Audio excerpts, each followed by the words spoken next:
El govern de Puigdemont va fer una declaració unilateral d'independència que a mi em sembla que és el que havia de fer perquè això que estava en el seu programa i van seguir les consignes del seu programa, van convocar unes eleccions no reconegudes per l'Estat. Ells haguessin volgut que fossin reconegudes però no es van deixar.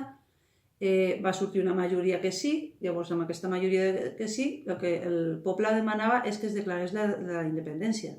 I és el que ells van intentar fer. A mi em va semblar correctíssim. Penso que ens vam decebre una mica quan la va deixar en suspès i després, abans de tornar a aixecar la suspensió, Puigdemont es va estar qüestionant el tema de convocar eleccions, però se li va dir que no, que igualment s'aplicaria l'article 155. Per tant, va dir, bueno, pues aplicar-lo per aplicar-lo, de perdidos al río. Va aixecar la suspensió, però en veritat mai va ser efectiva aquesta suspensió. A mi això em va semblar bé, perquè era el que li havien demanat.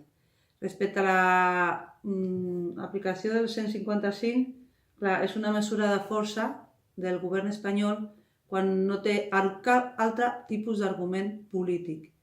Mai han donat res a canvi. Han mostrat una mica d'empatia cap a nosaltres. Al revés, des de fa molts anys i ara ja últimament ja és un desastre total, l'únic que fan és garrotades, és tallar-nos llibertats, intentar ofegar la nostra economia, afavorir que se'n vagin les empreses de Catalunya.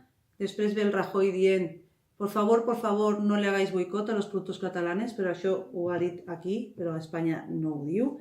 En veritat el que volen és que ens enfonsem en la misèria i acabem morts per inanició. I així ells es quedaran contents. Doncs això és el que passarà. No estic d'acord amb l'aplicació del 155. M'hagués agradat que Espanya, en comptes de donar pals, hagués fet altres propostes, ni que fossin tontes, però propostes una miqueta de peixet. I no, ells van a donar canya. Estic absolutament en contra de l'aplicació d'aquest article. Trobo desmesurat.